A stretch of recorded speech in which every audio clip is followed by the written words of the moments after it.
Ibigeragezo bikomeje gutera abaturage batuye ku butaka bwa Repubulika Iharanira Demokarasi ya Kongo mu ntara ya Kivu y'Amajyaruguru. Imirwano mishya ikomeje kwiyongera uko bwije nuko bukeye hagati y'ingabo za Kongo FARDC abarwanyi ba M23. Urugamba rukomeje kuba urugamba kuturuka mu gitondo cyo kuri uyu wa kabiri itariki 24 kugeza kuri uyu mugoroba. Amasasu arimo kumvikana, imbunda ziremereye maze gucicikana mu misozi itandukanye, by'umwihariko ku misozi irimo Bambo, imisozi irimo Bukombo, imisozi irimo Tongo. Aha muri Grupoma ya Bwito muri teritwari ya Rucuru amasasu arimo arabica bigacika, amabombe akomeje gusukwa. Ingabo za Kongo FARDC zongeye kunyanyagiza amasasu aremereye, zongeye kunyanyagiza amakompora ku birindiro bya M23. N'imirwano yatangiye kumvikana ku musozi wa Katsiru, ifata umusozi wa Kavumu,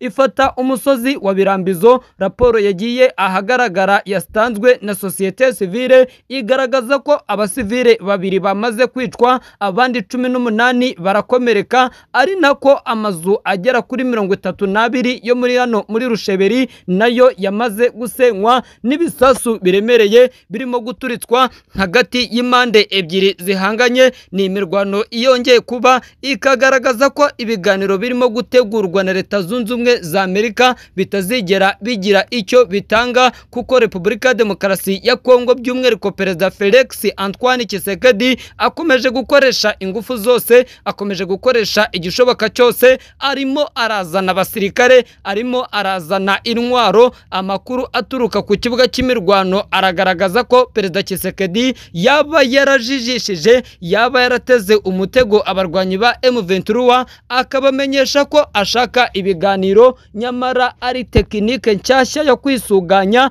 ari tekinike nshyashya yo gutegura abasirikare ndetse n'ibikoresho kugira ngo yongere atere ibirindiro bitandukanye bya M23, yisubize umujyi wa Goma, yisubize umujyi wa Bukavu. Inyeshyamba za M23 zamaze gutahura uyu mutego, zirimo gukubita agatokeko kandi zirimo kugaragaza ko zigiye gutangiza urugamba rukomeye cyane, zikanabohoza umujyi wa Uvira urimo ingabo nyinshi z'u Burundi. Ibintu bigiye kuba na amateka akomeye cyane. Abari bazi ko iyi ntambara yaba yararangiye, abibwiraga ko iyi ntambara yaba igiye guhagarara, ndagira ngo mbabwire ko ubu ngubu aribwo igiye gutangira, bitewe n'ibimenyetso bikomeje kugaragara ku musozi wa Katsiru. Hamaze kugaragara amabombe aremereye. Igisirikare cya Kongo FARDC nyuma yuko kihawe za modoka zitamenwa n'amasasu, za modoka zaturutse muri bihugu byo muri Leta Zunze Ubumwe z'Abarabu, bikagezwa no ku butaka bwa Leta y'Kinshasa. Icyo ugomba kumenya nuko ubu M23 irimo irabiryozwa. Aba barwanyi ba M23 barimo kuraswa uko bwije nuko bukeye. Ku munsi w'ejo imirwano ikomeye cyane yibasiye umusozi wa Nyanzare, ahanagaragaye amakuru yuko abarwanyi ba M23 batatu bahakomerekeye, abawazarendo bagera kuri 16 bakahakomerekera ku buryo bukomeye cyane. Hari n'amakuru avuga ko abarwanyi ba wazarendo barimo kuvurirwa mu mujyi wa Uvira, ahasanzwe hari ibirindo bikomeye cyane by'ingabo z'igihugu cy'u Burundi. Urugamba rukomeje kuba urugamba mu gihe Joseph Kabila amakuru akomeje kugaragaza ko ari mu mujyi wa Bukavu, umujyi ugenzurwa n'inyeshyamba za M23. Joseph Kabila ari Bukavu nyuma yuko ageze mu mujyi wa Goma. Amakuru akagaragaza ko yaje kwihuza na M23 kugira ngo bakureho Perezida Felix Antoine Tshisekedi, bamwirukane mu misozi igiye itandukanye. Perezida Tshisekedi nawe akomeza kugaragaza ko yiteguye kurwana paka kugeza ku munota wa nyuma, atiteguye kuba yata ibice bigiye bitandukanye. Kuri ubu ngubu icyo ugomba kumenya nuko Katari irimo irategura ibiganiro bigomba guhuza u Rwanda na Repubulika Iharanira Demokarasi ya Kongo kugira ngo bahagarike iyi ntambara ku buryo bwa burundu, kuko Katari ni kimwe mu bihugu bikomeje gushakisha inzira zose yakoresha kugira ngo bahagarike intambara. Nyamara iyi ntambara yo ku butaka bwa Kongo irimo iraba mu gihe isi yose yamaze gutera amatako, irangajwe n'intambara irimo irabica bigacika hagati ya Iran ndetse na Israeli, intambara yamaze kwinjirwamo na Leta Zunze Ubumwe za Amerika. Ku mugoroba wo ku munsi w'ejo ku wa mbere itariki 23, abaturage bo muri Israeli, abaturage bo muri Katari bagwiriwe n'imvura y'amasasu,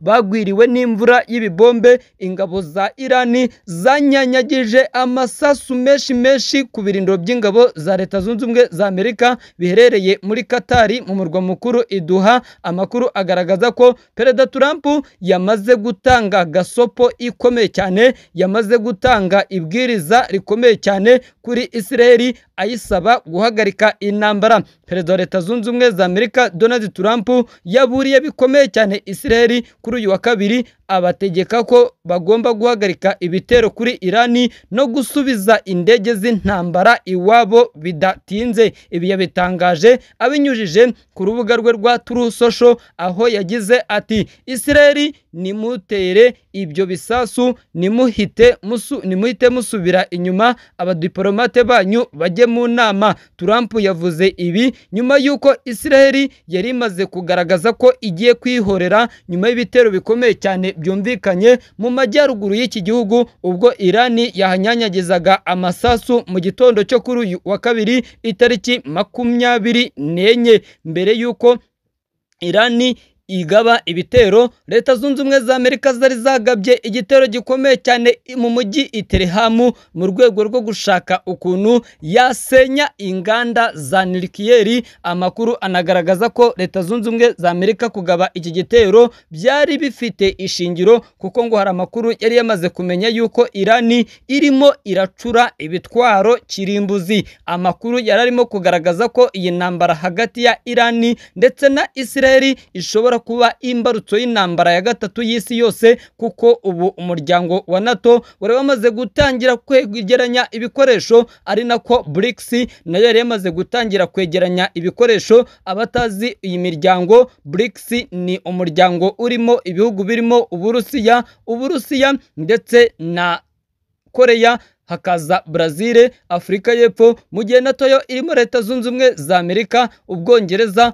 Ubudage, Ubufaransa. Ibihugu biri mu burengerazuba bw'isi byose bikaba bikomeje kugenda bisaba Israeli na Irani ko byahindura bikagana inzira y'amasezerano y'agahenge, amaze amasaha 12 asabwe na Perezida wa Leta Zunze Ubumwe za Amerika. Irani yarashe ibisasu 20 mbere y'uko agahenge gatangira, mu gihe yo yari yahakanye ko nta bitero yakoze. Ibitero bimaze gutwara ubuzima bw'abantu benshi, barimo abaturage, abasivile, abasirikare ku mpande zombi, ndetse ibyemeza ko Israeli yaba yaragabye ibitero inagaragaza ko ibitero byose yakoze byageze ku ntego. Perezida Donald Trump yasoje yibutsa ko agahenge kakiriho kandi ko indege za Israeli zigomba kuhita zisubira inyuma mu gihugu cyazo, kuko nta gihugu yongera kumva kirimo kugaba intambara mu bice bigiye bitandukanye. Isi yose yari ihanze amaso iyi ntambara, hari harimo kwibazwa ikigomba gukurikira, ariko ubu Perezida Donald Trump wa Leta Zunze Ubumwe za Amerika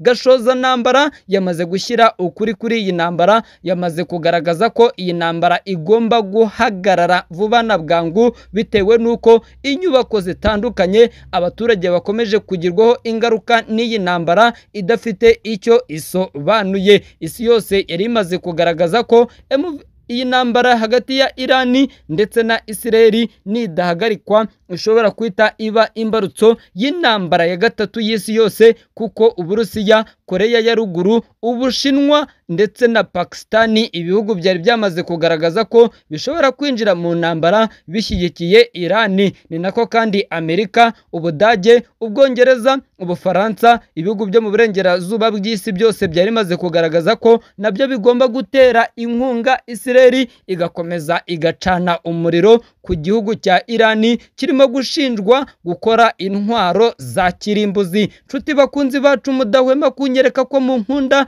mudahwema kunyereka ko mudukurikira, reka mbashimire, mbasabe udukurikiye bwa mbere akande ijambo subscribe, akande like, akande share, komenti, ubundi amakuru uyakurikire 5 kuri 5, dore ko twabyemeje ko tugomba kuzajya tuyabasesengurira tukayabagezaho nk'uhibereye 5 kuri 5. Aha niho ugomba gukura ukuri kose kw'amakuru akomeje kuvugwa hirya no hino, twibanze muri aka karere k'ibiyaga bigari.